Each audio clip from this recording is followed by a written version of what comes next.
कैलासो वञ्चनमुक्कारो सब्बपावपनाशनो मङ्गलानं च सव्येसिन् परमं हवै मङ्गलम्। जय जगजीवजोनी वियानओ जगगुरु जगानन्दो जगन्नाहो जगबन्धु जय जगपियामहो वयम्। ओंकारं बिन्दुसंयुक्तं नित्यं ध्यायन्ति योगिनः कामदं मोक्षदं चैव ओंकाराय नमो नमः। अर्हन्तो भगवन्त इन्द्रमैता सिद्धश्च सिद्धिस्थिता आचार्या जिनशासनोन्नतिकरा पूजा उपाध्यायका श्री सिद्धांत सुपाठका मुनिवरा रत्नत्रयाराधका पंचैते परमेष्ठिनः प्रतिदिनं कुर्वन्तु वो मङ्गलं कुर्वन्तु नो मङ्गलम्। अज्ञानतिमिरान्धानां ज्ञानाञ्जनशलाकया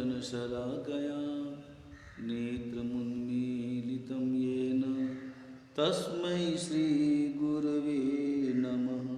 तस्मै सद्गुरवे नमः।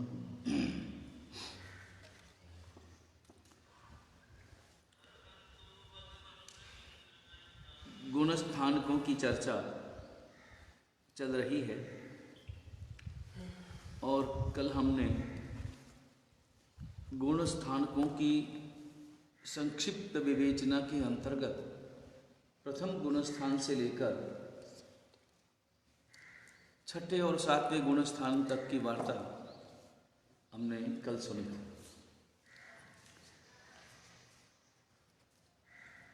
एक बार पुनः इसे अच्छी तरह से समझ लें। आत्मा की जो विशुद्धि प्राप्त स्थिति है लगातार निर्मल होती जाती है। उस तरतमता के आधार पर आत्मा गुणस्थानक प्राप्त करता है। कभी कभी आत्मा की विशुद्धि इतनी जबरदस्त हो जाती है कि आत्मा प्रथम गुण स्थानक से छलांग लगाता है। प्रथम गुण स्थानक से कौन से गुण स्थानक में पहुंचता है? प्रथम गुण स्थानक से शास्त्रकार भगवंत कहते हैं कि प्रथम गुण स्थानक से कभी कभी ऐसी विशुद्धि आती है कि वो चौथे में पहुंचता है, पांचवें में भी पहुंच सकता है, छठे और सातवें में भी पहुंच सकता है। एक ही छलांग। ऐसा कैसे? सम्यक्त्व प्राप्त किए बिना हम कैसे पहुंच सकते हैं? हाँ, तो वो परिणति या वो बात यूं सिद्ध होगी जैसे कोई द्रव्यलिंगी मुनि है। द्रव्यलिंगी मुनि का अर्थ क्या हुआ? द्रव्यधारी। जो वेश से साधु है, वेशधारी है, वेश से साधु है, लेकिन अभी मिथ्यात्व दशा है। अंतर में जो दशा है वो कौन सी है? भावों मिथ्यात्व दशा है। और साधु जीवन में बाह्य क्रिया करते करते कभी अचानक जबरदस्त भावों की जो विशुद्ध परिणति आती है तो सब इतना जल्दी घटित हो जाता है कि वे चतुर्थ गुणस्थान को प्राप्त करके सीधे छठे सातवें गुणस्थानक को प्राप्त कर लेते हैं और सप्तम गुणस्थान में जाकर के कुछ देर अंतर्मुहूर्त की स्थिति वहां पर होकर छठे गुणस्थानक में स्थिर हो जाता है। हाँ, तो वो तो चौथे। हाँ, तो उस स्थिति को यही कहेंगे कि उस आत्मा ने प्रथम गुणस्थानक से चतुर्थ गुणस्थानक का स्पर्श करके सातवें गुणस्थानक की यात्रा करनी। इसी प्रकार कोई श्रावक भी प्रथम गुणस्थानक से पंचम गुणस्थानक में प्रवेश कर जाता है, मगर ये तो तय है कि चतुर्थ गुणस्थानक का स्पर्श किए बिना तो कोई भी पंचम गुणस्थानक में नहीं पहुंच सकता। बराबर। ये स्पर्श का काल वो अत्यंत अल्प, जिसकी गणना समय में होगी। समय में होगी। समय में मतलब समय अत्यंत सूक्ष्म। छठे गुणस्थानक में प्रमाद से परिपूर्ण संयम जीवन है। सातवें छठे में श्रमण जो है वो झूलता है, तभी उसका साधुपना सार्थक है। छठे गुणस्थानक को प्राप्त करने के उपरांत जो साधु, जो श्रमण सातवें गुणस्थानक का यदि स्पर्श नहीं करता है तो अपने श्रमणत्व को सार्थक कैसे करेगा? उसे संपूर्ण जीवन केवल प्रमाद में ही तो नहीं जीना, क्योंकि संयम जीवन का जो उद्देश्य है वह उद्देश्य तो कर्मों की निर्जरा करना है, और जब कर्मों की निर्जरा करना है तो आत्मदशा में जीना है, और आत्मदशा में जीना है तो उसके लिए उसे अप्रमत्त दशा में तो पहुंचना ही होता है। तो उसकी भाव दशा इतनी निर्मल बनती है कि वह छठे सातवें में स्वाभाविक रूप से झूलता है, क्योंकि वर्तमान में सप्तम गुणस्थानक से ऊपर के गुणस्थानक की प्राप्ति इस पंचम काल में वर्तमान में संभव नहीं है। वर्तमान में संभव नहीं है, सप्तम गुणस्थानक पर्यंत ही वर्तमान की यात्रा संभव है। उस प्रकार की भावदशा, उस प्रकार का भावोल्लास आठवें गुणस्थानक में प्रवेश करने स्वरूप नहीं है, क्योंकि श्रेणी नहीं है, वर्तमान में श्रेणी की संभावना नहीं है। आठवां गुणस्थानक जो है ना, वहीं से श्रेणी का प्रारंभ हो जाता है। दो श्रेणियों का जो निर्माण होता है वो आठवें गुणस्थानक से होता है। आठवें गुणस्थानक में पुनः वो अपूर्वकरण होता है। तभी साधु उतना ही करे ना, उसको मालूम है कि सातवें तक ही जाना है इस वर्तमान काल। हाँ, तो इसलिए अप्रमत्त में जीना है, वो उतना ही पहुंचता है, उतना ही करे, मतलब उसके हाथ में नहीं है कि आगे करे। उसकी भावदशा ही इतनी निर्मल बनती है कि वो सप्तम गुणस्थानक में जब अप्रमत्त दशा में जीता है, क्योंकि उसके आगे वाली जो स्थिति है, आठवें गुणस्थानक को प्राप्त करने के लिए जो स्थितिघात, रसघात, गुण श्रेणी, गुण संक्रमण और अपूर्व स्थिति बंध, ये जो उस प्रकार की स्थितियां हैं, वो स्थितियों का निर्माण नहीं हो पाती, वैसी भावदशा प्राप्त नहीं हो पाती, क्योंकि आठवें गुणस्थानक में वहां पर आत्मा अपने अपूर्व पुरुषार्थ के परिणाम स्वरूप स्थितिघात करता है, रसघात करता है। अब स्थिति रसघात का अर्थ क्या है, ये तो मालूम हुआ ना। स्थिति रसघात किसको कहते हैं? कर्मों का, हाँ, कर्मों का स्थिति घात करना, रसघात करना, यानी प्रकृति और अनुभाग, प्रकृति और रस। रस मतलब वो शक्ति, शक्ति जो है, जो कर्म फल देने वाली जो शक्ति है कर्मों की, वो रस है। तो प्रकृति वही रस यानी अनुभाग। तो प्रकृति और अनुभाग की जो स्थिति है, स्थिति और अनुभाग, प्रकृति नहीं, स्थिति और अनुभाग, उसका घात करना यानी अल्प करना, अपने इस जबरदस्त पुरुषार्थ के परिणाम स्वरूप अपवर्तनाकरण के द्वारा अपवर्तनाकरण करके कर्मों की स्थिति और कर्मों के रस को जो अल्प कर देता है, वो स्थिति घात और रसघात कहलाता है। और इसी प्रकार ये पांचों चीजें करके वो अष्टम गुणस्थानक में प्रवेश करता है, और यहीं से उपशम अथवा क्षपक श्रेणी का प्रारंभ हो जाता है। बराबर। अब ये सब मूल बात ये है कि जब तक हम अपने जीवन में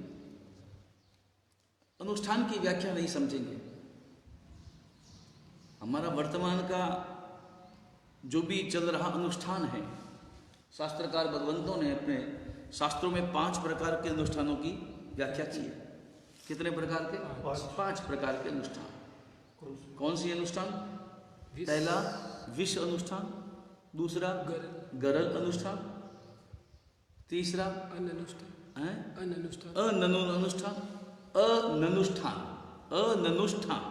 तीसरा, चौथा तद्धेतु अनुष्ठान, और 5वां अमृत अनुष्ठान। बराबर। इस प्रकार 5 प्रकार के अनुष्ठानों का वर्णन हम जो भी क्रिया करते हैं धर्म क्षेत्र में हम जो भी क्रिया करते हैं वो ये 5 अनुष्ठानों के अंतर्गत आता है। और इन 5 अनुष्ठानों में 2 अनुष्ठान ही ग्राह्य है। दो अनुष्ठान ग्राही है, इसका अर्थ है कि दो अनुष्ठानों की ही हम अनुमोदना कर सकते हैं और दो अनुष्ठानों को ही हमें प्राप्त करना है, वो है तद्दैत अनुष्ठान और अमृत अनुष्ठान। बाकी तीन अनुष्ठान जो है वो हेय है, वो उपादेय नहीं है, वो स्वीकार्य नहीं है। पांचों का संक्षिप्त विवरण। हाँ, पहला अनुष्ठान कौन सा है? विष अनुष्ठान। विष अनुष्ठान का अर्थ होता है कि इस लोक में संसार के पदार्थों को प्राप्त करने की इच्छा से जो भी क्रिया की जाए, जो भी धर्म क्रिया की जाए, वह सब विष अनुष्ठान है। तो ऐसे बहुत लोग जो है 9 बजे होली करते हैं कि भाई मेरी अमुक कामना पूरी हो। बराबर, उसमें भी देखो ऐसा है, अनुष्ठान और अनुष्ठान में भी बड़ा अंतर है, भावनाओं में भी बड़ा अंतर है। जैसे मान लो कोई व्यक्ति नवपत की होली करता है और नवपत की होली ये बोल करके करता है। हाँ, कि अपने अंतर में इस प्रकार का मगर फिर भी जब वो धारणा करता है तो उसके अंदर में नवपत जी की आराधना के प्रति उसके अंदर में श्रद्धा है या नहीं? श्रद्धा तो है। वो अगर श्रद्धा है तो वो धर्म अनुष्ठान है। लेकिन उसमें कामना भी तो है। हाँ, कामना है वो बराबर है, मगर है तो वो धर्म अनुष्ठान के अंतर्गत तो आएगा, लेकिन वो आएगा तो इस अनुष्ठान के अंतर्गत ही आएगा। श्रद्धा तो खुद के काम निकालने की श्रद्धा। हाँ, तो इसलिए एक बात ये है कि जैसे एक तो अपने यहाँ पर जैसे सामायिक का एक अनुष्ठान आयोजित किया गया और कहा गया कि तुम्हें सामायिक करनी है और सामायिक जो भी करेगा उसे 100 रुपए की प्रभावना अर्पण की जाएगी। बराबर। अब वो व्यक्ति सोचता है कि मिलेंगे कितने? 100 रुपए। करना क्या है? 48 मिनट एक जगह बैठना है। 100 रुपए अगर मिलते हो तो 48 मिनट क्या है, मैं तो 2 घंटे बैठ जाऊं एक साल। तो वहां उस सामायिक के प्रति उस व्यक्ति के हृदय में किसी भी प्रकार की कोई श्रद्धा नहीं है, किसी भी प्रकार की भावना नहीं है, किसी भी प्रकार का कोई उसके प्रति उपादेय भाव नहीं है। उसके अंतर में केवल इतना सही भाव है कि मैं अगर बैठ जाऊंगा तो मुझे रुपए मिल जाएंगे। तो ये संसार की कामनाओं से किया गया जो अनुष्ठान है, इस भव की वर्तमान संसार में वर्तमान सांसारिक लक्ष्य से किया गया जो अनुष्ठान है, वो विष अनुष्ठान के अंतर्गत आता है। गरल अनुष्ठान वो है परलोक में मुझे स्वर्ग मिलेगा, परलोक में मुझे सुख मिलेगा। बहुत सीधा है, सिंपल है। विष और गरल दोनों सिंपल है। इस लोक में अगर सांसारिक सुख के साधनों की प्राप्ति का अगर लक्ष्य है तो विष अनुष्ठान है। परलोक के लिए तो गरल, और परलोक के लिए है तो गरल और विष तो एक ही है ना। हाँ, नहीं, थोड़ा सा अंतर है तो एक ही, मगर फिर भी कम से कम गरल अनुष्ठान में थोड़ी सी उसे श्रद्धा है। उसके अंतर में कि कम से कम ये करूंगा तो मुझे स्वर्ग तो मिलेगा ही मिलेगा। उस धर्म क्रियाओं के प्रति इतना तो श्रद्धा भाव उसके अंतर्गत है। इस कारण ये गरल है तो विष भी विष है और गरल भी विष ही है, मगर वो थोड़ा कमजोर विष, थोड़ा हल्का विष हो गया, मगर है तो वो भी गरल भी विष जैसा ही है, विष से थोड़ा सा गरल। तीसरा है अननुष्ठान। अननुष्ठान का अर्थ होता है जिसमें अनुष्ठान ही नहीं है, देखा देखी काम करना। देखा देखी जो काम किया जाता है वो अनुष्ठान नहीं है। जैसे अपने यहाँ पर उदाहरण के लिए कृष्ण महाराजा का उदाहरण ध्यान में हो। कृष्ण महाराजा ने कितने मुनिजनों को वंदन किया? 18,000 मुनि भगवंतों को विधि विधान के साथ में वंदन किया। भावदशा, अपूर्व भावदशा, अमृत अनुष्ठान, अपूर्व भावदशा। और परिणाम स्वरूप उन्होंने वंदन करने के परिणाम स्वरूप कौन से कर्म का निकाचन किया? तीर्थंकर नाम गोत्र निकाचन किया। बराबर। जो भावदशा जबरदस्त अंतर में प्रकट हुई। लेकिन उसे उन्हें ही देख करके और किसने वंदन किया? साल्वी। ध्यान में आया? साल्वी ने भी वंदन किया। अब वंदन साल्वी ने भी किया, वंदन कृष्ण महाराजा ने भी किया। दोनों की क्रियाएं एक जैसी, उठ बैठ एक जैसी, विधि एक जैसी, नमन एक जैसा, लेकिन दोनों के परिणामों में अंतर है या नहीं? दोनों के परिणामों में अंतर है या नहीं? अंतर है ना। कृष्ण महाराजा न मालूम कितने कर्मों की निर्जरा कर ली। तो क्या साल्वी का जो कृष्ण महाराजा का जो अनुष्ठान है वो अनुष्ठान कौन सा है? अमृत अनुष्ठान। लेकिन क्या साल्वी का जो अनुष्ठान है वो अनुष्ठान कौन सा कहलाएगा? अनुष्ठान। देखा देखी, उसे कोई लेना देना नहीं। महाराजा कर रहे तो मैं भी कर रहा हूं, बस सेवक होने के कारण से वो कर, उनके हृदय में किसी भी प्रकार का कोई श्री कृष्ण को राजी करने के लिए मूलतः श्रद्धा से किए गए जो भी अनुष्ठान है वही आत्मा नहीं। इसमें देखा देखी जिसमें कोई भाव नहीं, ना इस लोक में कोई मुझे मिलेगा ये भाव, ना कोई परलोक में जिलेगा कोई भाव, किसी भी प्रकार का कोई भाव ही नहीं है जिसके अंतर में देखा देखी, केवल देखा देखी करने वाला होने वाला जो अनुष्ठान है वो हकीकत में तो अनुष्ठान ही नहीं है। इसलिए इसको न अनुष्ठानम इति अननुष्ठानम। और इसी का दूसरा नाम भी है अन्योन्याश्रित, अन्योन्य, मतलब जिसमें किसी भी प्रकार का देखा देखी है, इसने किया तो मैं भी कर लूंगा, इस प्रकार का अनुष्ठान, ये अनुष्ठान। हालांकि कृष्ण भगवान ने जब वंदना की, 18,000 मुनि जनों को वंदना की, उसके बाद में वो नेमिनाथ परमात्मा के पास में पहुंचे तो नेमिनाथ परमात्मा ने उसकी वंदना की अनुमोदना करते हुए कहा कि तुमने ये वंदना कर ली और तुमने इतने कर्मों का क्षय कर लिया, तुम्हारी जो स्थिति थी, पृथ्वी जाने की स्थिति थी, वो भी तुमने इस प्रकार ठेठ 7वीं से लेकर के तुम 3री में आ गए, बराबर। तो कृष्ण भगवान के मन में तुरंत आया कि अरे ठेठ वहां से मैं यहाँ आ गया, तो अभी एक बार और करता हूँ वंदना, 3री भी पूरी हो जाए, अब तो फिर वो ग्रहण हो जाए। और उसी समय नहीं, कृष्ण भगवान ने कहा कि अब तुम वंदना करोगे, वो भावोल्लास कहाँ से लाओगे, वो परिणाम कहाँ से लाओगे, वो अनुष्ठान उस प्रकार का अनुष्ठान नहीं होगा, वो अनुष्ठान गरल अनुष्ठान हो जाएगा, बराबर। तो विश्व अनुष्ठान समझ में आ गए, गरल अनुष्ठान समझ में आ गए। तीसरा अनुष्ठान, बराबर। उसके बाद में चौथा है तद्धेतु अनुष्ठान। तद्धेतु यानी मोक्ष के हेतु से किया गया अनुष्ठान, या यूं कहें कि वो अनुष्ठान जो मोक्ष का निमित्त बन जाए, मोक्ष का हेतु बन जाए, मोक्ष का कारण बन जाए, वो अनुष्ठान करते समय मोक्ष का कोई भाव नहीं है, लेकिन उसका परिणाम, उसकी परिणति वो मोक्ष रूप में हो जाए, मुक्ति की ओर हो जाए। उदाहरण के लिए इसमें अपन उदाहरण ले संप्रति महाराजा। संप्रति महाराजा का पूर्व भव एक भिखारी का भव, भिखारी था।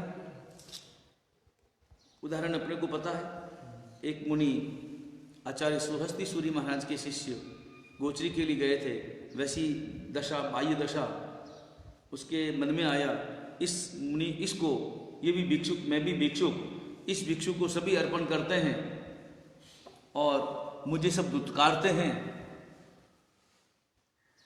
एक मुझे तो चाहिए कुछ भोजन करने को, क्या मामला है। तो पीछे पीछे गया, उस मुनि को कहा कि मुझे भी कुछ खाने को दो, और उस मुनि ने कहा कि मैं नहीं दे सकता, वो देने का जो काम है वो मेरे गुरु भगवंत ही करेंगे। गुरु भगवंत के पास में पहुंचे, गुरु भगवंत ने उस व्यक्ति को देखा, अपने ज्ञान से जाना कि ये व्यक्ति बड़ा शासन प्रभावक, इसका जो भविष्य है बड़ा शासन प्रभावक बनेगा। उस आधार पर उस मुनि को कहा कि दीक्षा, उस भिक्षु को कहा कि तुम्हें दीक्षा लेनी होगी। उसने कहा मैं दीक्षा लेने के लिए तैयार हूं, आप जो कहेंगे वो मैं सब करने के लिए तैयार हूं, मेरा तो एक ही काम है, भोजन चाहिए, बस पेट भर भोजन चाहिए, बस भूखा रहता है। और दीक्षा दी। और उदाहरण हम जानते हैं कि उस रोज अति मात्रा में आहार करने के कारण और विपरीत स्वभाव वाला आहार अति मात्रा में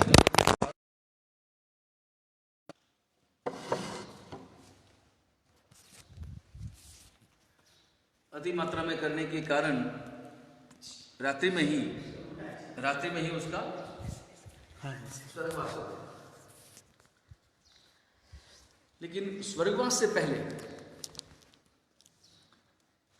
पहले उसके अंतर में जो भावधारा प्रकट हुई, भावधारा क्या प्रकट हुई थी, उसके मन में विचार आया कि मैं बीमार पड़ा और इस बीमारी में सारे लोग मेरी सेवा करने लगे। वो सेठ, वो श्रावक लोग जो मुझे दुत्कारते थे, मुझे कभी अपने दरवाजे पर नहीं आने देते थे, वो लोग मेरी सेवा में लगे। ये सब महिमा किसकी है? मैं तो वही हूं, वैसा ही हूं, मुझ में तो कोई अंतर नहीं आया। ये महिमा चारित्र की है। तो उसके अंतर के जो भाव परिणमन हुआ, अब उसने चरित्र जो लिया था, वो चरित्र लेते समय आहार का भाव था, इसके सिवाय कुछ भी नहीं था। लेकिन आखिर में उसका जो परिणमन हुआ वो चारित्र के अनुमोदना स्वरूप हुआ, वो तद्धेतु अनुष्ठान हो गया।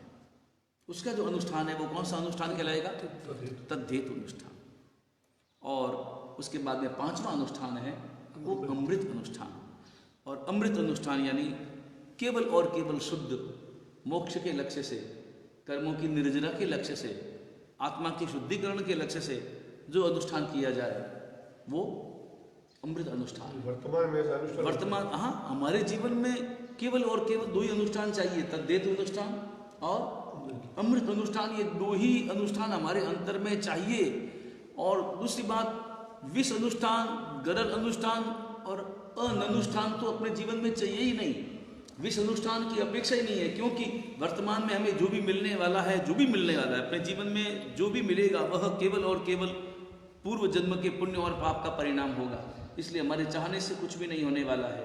इसी प्रकार अगले भाव में मुझे स्वर्ग मिले और संसार के सुख मिले, इस प्रकार की कामना भी अपने जीवन में नहीं हो सकती। मिले वो अलग बात, मिलेंगे वो अलग बात, क्योंकि इसी भव से हमारा कोई मोक्ष नहीं है, तो बीच में जन्म तो लेना ही होगा। और जन्म लेंगे तो कहां पर होगा? जन्म यहां से सीधा देवलोक में ही होगा, वैमानिक देवलोक में। एक श्रमण, एक साधु, एक पंचम गुण, षष्ठ गुण स्थानवर्ती, चतुर्थ गुण स्थानवर्ती, पंचम गुण स्थानवर्ती, षष्ठ गुण स्थानवर्ती, उसकी जो गति है वो केवल और केवल वैमानिक देवलोक ही उसकी गति है। महाविदेह क्षेत्र में तो जिसने पूर्व संयम धारण करने से पूर्व समझ लो, या फिर सम्यक्त्व दशा में, सम्यक्त्व दशा में नहीं बल्कि मिथ्यात्व दशा में जिसने अगली गति का बंद कर लिया हो, वो पुनः मनुष्य आयु को बांधता है। बाकी साधु की निश्चित एक गति है, निश्चित रूप से देव गति का ही वो बंद करता है, देवायु का ही वो बंधन करता है। महाविदेह क्षेत्र अगर पूर्व में बंद हो गया हो तो जा सकता है, पूर्व में यानी मिथ्यात्व दशा में। हाँ, तो वो उस प्रकार की स्थिति बनती है, कोई पता नहीं चलता। पुण्यशाली तो देवलोक में जाना, देवलोक में जाना वो अधिक पुण्यशाली है बजाय महाविदेह। हाँ, महाविदेह क्षेत्र यानी मनुष्य गति होगी। मनुष्य दोबारा मनुष्य जो है ना, जरूरी तो एक दीक्षा लेना, जरूरी नहीं है, अनिवार्य नहीं है। महाविदेह मिल जाए। हाँ, ये हो सकता है कि यहाँ से देवगति में जाए और वहां से महाविदेह क्षेत्र में वहां जाकर वहां जन्म लेकर वहां सिमंदर स्वामी, जो भी महाविदेह क्षेत्र में जाएगा वो कोई सिमंदर स्वामी परमात्मा के पास में दीक्षा लेगा ही लेगा, ये अनिवार्य नहीं है। वर्तमान में भी यहाँ पर जब तीर्थंकर परमात्मा विचरण कर रहे थे तब भी एक क्षेत्र भी चौथा आ रहा ही समझ लो ना, तो उस वक्त में जिसने भी यहाँ जन्म लिया उसने कोई दीक्षा ली ही ली, ये कोई अनिवार्य तो नहीं, ऐसा तो नहीं। इसलिए नियमतः सम्यक्त्व की जो गति है वो देव गति है, उसमें भी वैमानिक स्थिति, वैमानिक देवलोक ही उसे प्राप्त होता है। यही उसकी वैसे करके यहाँ त्याग करके फिर आगे भोगते हैं, तो क्या मतलब? नहीं, वो भोगना केवल वो भोगना भी भोगना नहीं है, सम्यक्त्व जो भोगता है ना, देखो थोड़ा सा अंतर है। सम्यक्त्वी भी देवलोक में जाता है और मिथ्यात्वी भी देवलोक में जाता है, मगर दोनों की भावदशा में बड़ा अंतर है। और दोनों के भोगते समय, भोगों को भोगते समय उनकी जो मानसिक दशा है उस दशा में भी बड़ा अंतर है।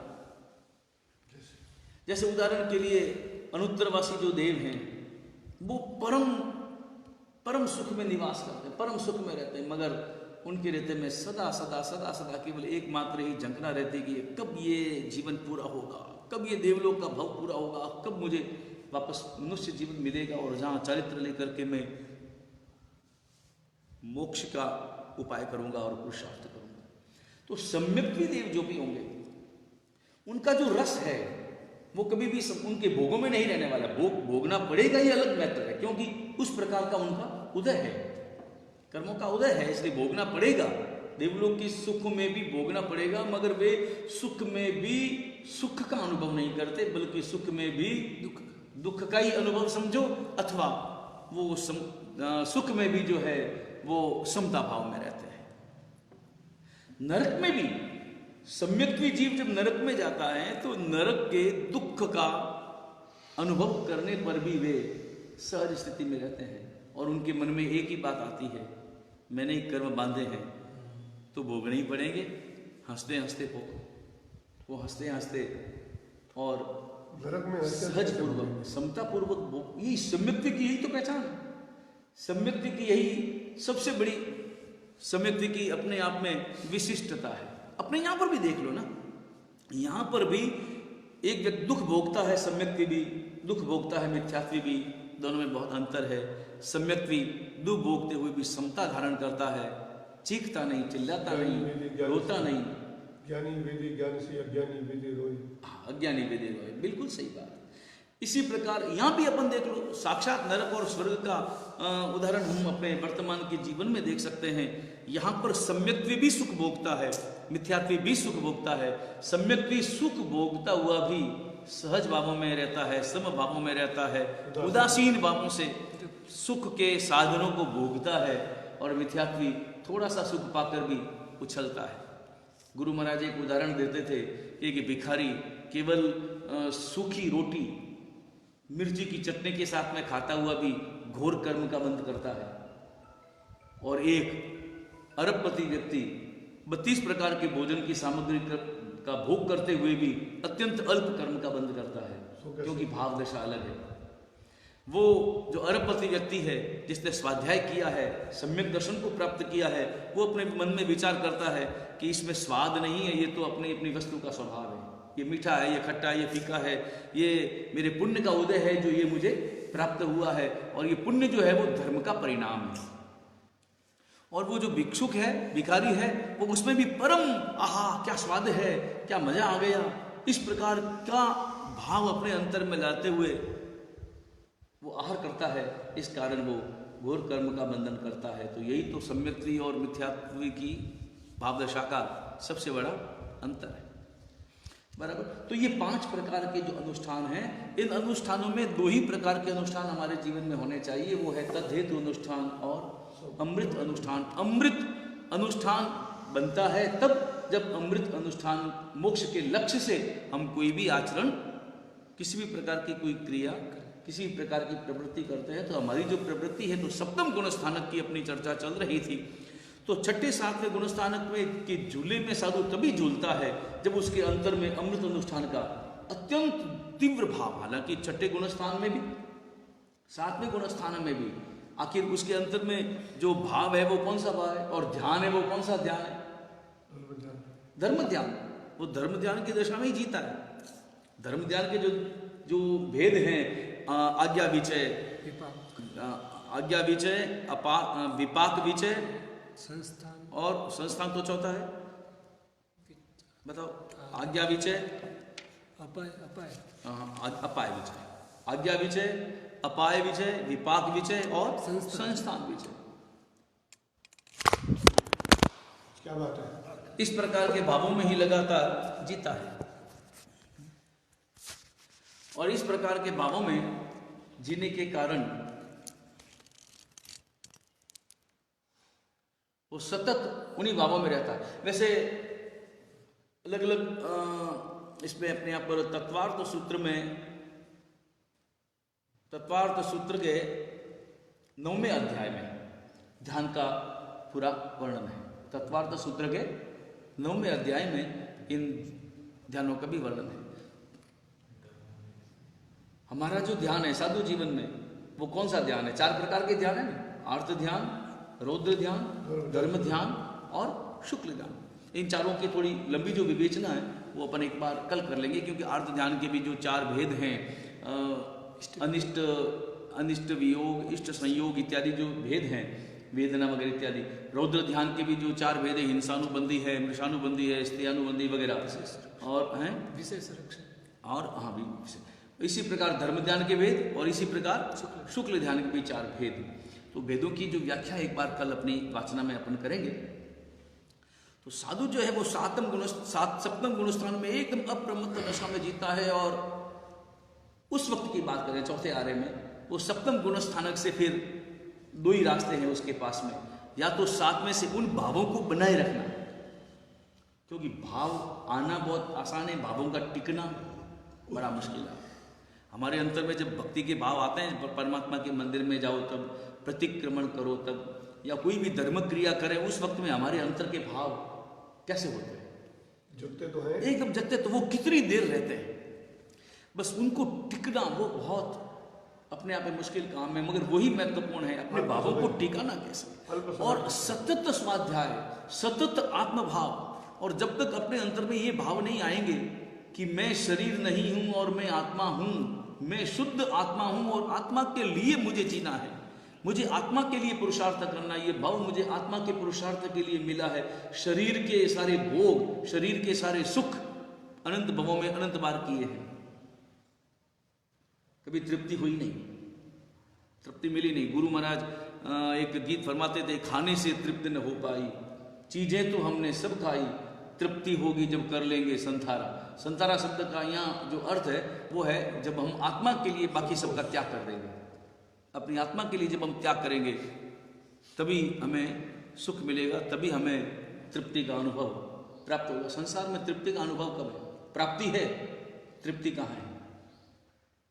हालांकि प्राप्ति भी हर किसी को नहीं है, प्राप्ति के लिए पुण्य चाहिए, प्राप्ति के लिए भी जब पुण्य चाहिए, उस पुण्य के अनुकूल पुरुषार्थ चाहिए, तब नहीं जाकर के प्राप्ति है। मगर प्राप्ति तो है, तृप्ति कहाँ है? प्राप्ति सब कुछ है, चाहे खाने की वस्तुओं की हो, चाहे भोग के साधनों की हो, चाहे अपने यश मान सम्मान के पोषण के साधनों की हो, ऐसी परिस्थितियों की हो। ऐसी परिस्थितियां में प्राप्त होती है जिसमें हमारा यश और मान सम्मान पुष्ट होता है, पोषण उसे मिलता है, प्राप्ति है। मगर तृप्ति कहाँ है? तृप्ति हुई आज दिन तक कि चलो इतना मैंने कर लिया, और अभी अपने जीवन की कभी हिसाब किताब की गाथा लिखो, जीवन का हिसाब किताब करो कि मैंने 5 इंद्रियों के 23 विषयों के साधन मैंने अपने जीवन में कितने कितने प्राप्त किए। 5 इंद्रियां, 5 इंद्रियों के विषय कितने? 23 विषय। उन 23 विषयों को पुष्ट करने के साधन मैंने कितने प्राप्त किए अपने इस वर्तमान के जीवन में, अपने स्वयं के अपने वर्तमान के जीवन में। कितने बार या कितने कितनी बार, कितनी संख्या में, सब बातें कितनी बार प्राप्त कर लिए। इतने सारे प्राप्त करने पर भी क्या मैं बता सकता हूं कि मेरी इतना अगर मैंने प्राप्त कर लिया तो बस हो गया, मुझे परम आनंद मिलेगा? कोई भी सामने श्रावक जी बैठे हैं, श्रावक जी बता सकते हैं भाई कि भाई जैसे आपको पैसा चाहिए, क्या चाहिए अपने जीवन में? पैसा चाहिए, बराबर कितना चाहिए? नहीं, बहुत सारा कितना, आखिर उसकी संख्या 1 करोड़, 10 करोड़, 100 करोड़, 500 करोड़, वो अंक बताओ, संख्या का वो अंक बताओ, वो संख्या बताओ। बस वहां तक पहुंचने के बाद में अब तुम जब ये कह सको अब मुझे नहीं चाहिए। और ऐसा संसार के किसी भी भोग के प्रति, संसार के किसी भी भोग के प्रति, चाहे वो भोजन के संबंध में हो, एक समय जब हम भोजन करते हैं ना तो उसके लिए मना करते हैं, 4 रोटी खा ली, अब बस अब नहीं चाहिए। मनवार कर रहे तो 5वीं रोटी, और मनवार हो तो 6ठी रोटी, और मनपसंद सब्जी हो तो 7वीं रोटी। उसके बाद में तो मना करोगे ना? नहीं, शरीर तो मना करेगा, शरीर मना करता है, लेकिन आपका मन मना कब करता है? वो किसी के लिए भी अन्य संसार के जो सुख भोग हैं उसके लिए भी मना करते हैं कि बस अब नहीं चाहिए, हो गया, अब बहुत हो गया। ऐसी कोई है स्थिति? संसार की कौन सी ऐसी स्थिति है जिसमें आप मना कर लें कि मुझे और भोग नहीं चाहिए, कोई विषय नहीं चाहिए? प्राप्ति है मगर तृप्ति नहीं। तो इसका सतत जब हम विचार करते हैं, सतत विचार करो, तब आत्मा में उस प्रकार की परिणति प्राप्त होती है। परमात्मा की देशना हो, परमात्मा का सतत स्वाध्याय चाहिए, तब कहीं जाकर के सप्तम गुण स्थानक में हमारी आत्मा का प्रवेश होता है और वहां थोड़ी देर स्थिरता होती है। मगर 7वें गुण स्थानक एक ऐसा स्थान है कि जहां से या तो आगे बढ़ो या पीछे हटो, वहां स्थिर नहीं रह सकते। एक अंतर्मूर्त से ज्यादा वहां स्थिर नहीं रह सकते। तो उसके लिए दो ही उपाय है, या तो वो भाव लगातार बने रहे तो क्या होगा, 8वें गुण स्थानक पे पहुंच जाएंगे, आगे बढ़ जाएंगे। और 8वां गुण स्थानक प्राप्त कर लिया तो वहां से श्रेणी प्रारंभ हो जाती है। इस समय तो कर नहीं सकते ना आजकल, वर्तमान की बात छोड़ दो, मतलब या तो गुण स्थानकों की उस अपेक्षा से है, भावों की अपेक्षा से 8वें गुण स्थानक प्राप्त करने के बाद वो आत्मा जो स्थिर रहता है वो 8वें गुण स्थानक को प्राप्त करता है, और 8वें गुण स्थानक में वो तय कर लेता है कि मुझे कौन सी श्रेणी में जाना है। 8वें गुण स्थानक से ही एक तरह से श्रेणी का प्रारंभ। इसलिए अपने शास्त्रकारों ने कहा है कि उपसम श्रेणी में भी 4 गुण स्थानक है और क्षपक श्रेणी में भी 4 गुण स्थानक है। उपसम श्रेणी में 4 गुण स्थानक कौन से है, 8वां, 9वां, 10वां, 11वां। और क्षपक श्रेणी में भी 4 गुण स्थानक है, 8वां, 9वां, 10वां और 12वां। और फिर वो 8वें गुण स्थानक में प्रवेश करने के उपरांत वो अब कर्मों की निर्जरा करता है, क्षय करता है या उपशम करता है। उपशम श्रेणी में चढ़ने वाला है तो उपशमाता हुआ आगे बढ़ता है, और उपशमाता हुआ आगे बढ़ता है तो चारित्र मोहनी की जो प्रकृतियां हैं, चारित्र मोहनी की कुल प्रकृतियां कितनी, चारित्र मोहनी की प्रकृतियां कितनी, 25। चारित्र मोहनी की प्रकृतियां कितनी है भाई, 25। एक बार पहले भी बात चली थी, अनंतानु कषाय 16 कषाय और 9 कषाय। तो उन 16 कषायों वाली जो स्थिति है उसमें अनंतानुबंधी चतुष्क, अप्रत्याख्यानी चतुष्क, प्रत्याख्यानी चतुष्क और संज्वलन चतुष्क, इनमें से अप्रत्याख्यानी चतुष्क की विसंयोजना करता है। विसंयोजना 9वें गुण स्थान, विसंयोजना का अर्थ यह हुआ कि अनंतानुबंधी चतुष्क की जो प्रकृतियां हैं वो तो पहले ही कर ली। अनंतानुबंधी चतुष्क की विसंयोजना पहले ही होगी। पहले होगी का मतलब है उनको अप्रत्याख्यानी प्रत्याख्यानी संजुलन में समाविष्ट कर लिया, विसंयोजना होगी, मिक्स कर लिया। बची कितनी, कषाय की 12 और 9 कषाय। इन 21 प्रकृतियों का वो उपशम करता हुआ आगे बढ़ता है, इसलिए उपशम श्रेणी में। उपशमन का अर्थ तो मालूम ही है ना, उपशमन यानी दबाना।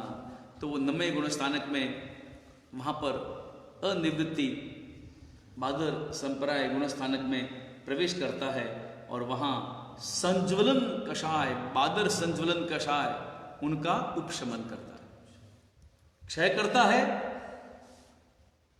उपशमन ही करता है, क्षय करता है तो क्षपक श्रेणी में चढ़ता है, उपशम करता है इसलिए उपशम श्रेणी में चढ़ता है। फिर 10वें गुण स्थानक को प्राप्त करता है। 10वें गुण स्थानक में सूक्ष्म संप्राय, वो जो सूक्ष्म संज्वलन कषाय बाकी है, उस सूक्ष्म संज्वलन कषाय का भी उपशमन करता है। तो 10वें गुण स्थान, उपशम श्रेणी का 10वें गुण स्थानक को प्राप्त करता है, क्षय करता है तो क्षपक श्रेणी का 10वें गुण स्थानक को वो प्राप्त करता है। और फिर उपशम श्रेणी वाला 11वें गुण स्थानक में पहुंच जाता है। 11वें गुण स्थान में वहां पर दरवाजा बंद है, आगे चढ़ने का दरवाजा बंद है, आगे जा ही नहीं सकता। वहां पर उपशांत मोह का भी वहां पर उपशमन करता है, नीचे आता है, वापस उसे नीचे आना पड़ेगा। हम समझो कि एक व्यक्ति जा रहा है गाड़ी लेकर के, सीधा जा ही रहा है कि भाई 2 रास्ते मिले, ये रास्ता ये है, ये रास्ता ये भी है, उसको समझ में नहीं आया, उसको मालूम पड़ा कि यही शॉर्टकट मालूम पड़ता है, तो वो शॉर्टकट के कारण से इधर से चलता है और आगे जाकर के रास्ता बंद। तो क्या करेगा, वहां खड़ा रहेगा। वापस कहाँ आएगा, वापस ही आएगा, वापस 10 में आएगा, 11 में आएगा, 10वें में आएगा, 11वें तो था ही, नीचे आएगा, वापस नीचे आएगा, 11वें से 10वें में आएगा। क्यों आगे जाने के वो मोह असल में क्या है कि वो पहली बात ये है कि वो 11वें में गया क्यों, क्योंकि 11वें में जाने का कारण ये है कि उसने मोह का संज्वलन जो कषाय थे उसका क्षय नहीं किया, और क्षय नहीं करके उसको उपशमन किया, और उपशम किया मतलब अंदर पड़ा रहा, और अंदर पड़ा रहा तो कभी न कभी प्रकट होने वाला, वो प्रकट हो गई होगा। एक राख में दबा हुआ अंगारा है, राख उड़ी कि अंगारा प्रकट हुआ, तो भड़का उठेगा, और वो मोह प्रकट हुआ। गुणस्थानक तो आपकी भावदशाओं की व्यवस्था है ना, भावदशा की निर्मलता की अवस्था है। जैसे गति है, अब जैसे एक गाड़ी चलती है, ये 6 लाइन वाली जो ट्रैक होते हैं, 6 लाइन 8 लाइन, विदेशों में 8 लाइन भी चलती होगी, तो वहां पर उस पर अलग अलग ट्रैक है कि 100 की स्पीड से चलती है तो उसके लिए ये ट्रैक है। अगर मान लो उसने 80 की स्पीड पकड़ी तो उसके लिए बाजू वाला ट्रैक है, 60 की स्पीड पकड़ी तो बाजू वाला ट्रैक। अब वो 60 की स्पीड में चलाता है गाड़ी, तो क्या वो 100 वाली ट्रैक में जाएगा या 60 वाली ट्रैक में चलेगा? ऑटोमेटिक उसको इधर ही आना ही पड़ेगा। तो ठीक उसी प्रकार अगर वो जागृत हो गया है तो अगला गुण स्थानक कैसे प्राप्त करेगा? उसे उस गुण स्थानक में आना पड़ेगा जहां उस प्रकार की भाव दशा वाला जा सकता है। तो 11वें से 10वें में आएगा। क्षपक श्रेणी वाला तो बढ़ सकता है, क्षपक श्रेणी वाला तो रुकता ही नहीं, क्योंकि उसने तो कर्मों का क्षय ही कर दिया है। तो आग निकलने वाली नहीं, आग है ही नहीं, कुछ रखा ही नहीं पास में। मोह का उसने 12वें में जाकर के सर्वथा मोह का सर्वथा क्षय कर दिया, सर्वथा क्षय कर दिया। इसलिए वो तो सीधा 13वें गुण स्थानक को प्राप्त करेगा, और 13वें गुण स्थानक को प्राप्त करके तत्काल केवल ज्ञान केवल दर्शन को प्राप्त कर लेता है। क्यों? मोहनी कर्म का सर्वथा क्षय हो गया, और मोहनी का क्षय हुआ। मैंने एक रोज बताया था कि राजा गिरा, राजा को बंदी बना दिया, तो सेना उसकी ऑटोमेटिक पकड़ में आ गई, वो राज्य भी उसकी पकड़ में आ गया। तो जब मोह चला गया तो उसके मुख्य सेनापति कौन? राजा कौन? मोह राजा। और उसके 3 खास अनुचर कौन? कि ज्ञानावर्णीय, दर्शनावर्णीय और अंतराय, वो भी चले गए। केवल ज्ञान केवल दर्शन प्रकट हो गया। सहयोगी योग सहित मन वचन और काया का बराबर, मन वचन काया 13वें गुण स्थानक को प्राप्त कर लिया।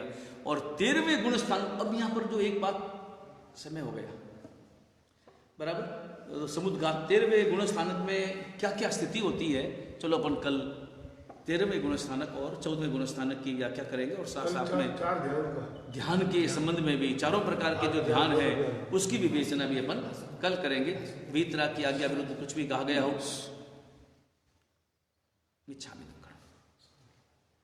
सभी बंधुओं से जो ये लाइव देख रहे हैं उन सबसे ये आग्रह है कि परम पूज्य खतर कक्षाधिपति आचार्य देव श्री जिन मणिप्रभ सुरेश्वर जी महाराज साहब प्रतिदिन 4:15 बजे से 5 बजे तक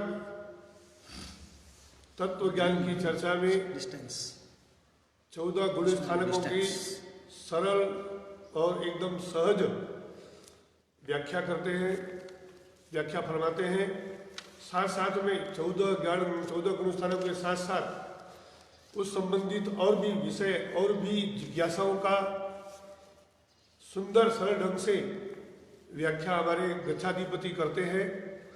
तो जो भी सुन रहे हैं वो अपने अड़ोस पड़ोस को जो भी जिज्ञासा वाले हो, जिनको भी जिज्ञासा है उनको बताइए, और प्रतिदिन 4:15 बजे ठीक लाइन पर आ जाइए और ये व्याख्या सुनने का, ज्ञान का आनंद ले। ये कोरोना का जो लॉकडाउन का है वो लॉकडाउन का आप लोग पूरा ज्ञान का आनंद ले, और अपने कर्मों का लॉकडाउन करते हुए ये ज्ञान लाभ का लाभ लीजिए, लाभ लेने के लिए प्रेरणा दीजिए, और जो लाभ ले रहे हैं उनको अनुमोदना करने का भी आप प्रयास कीजिए। जय गुरुदेव।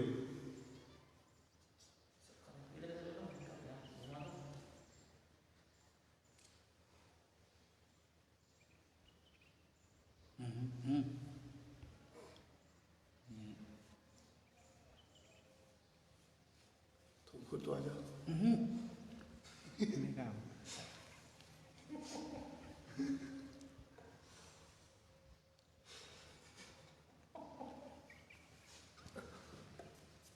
अरे वो नीचे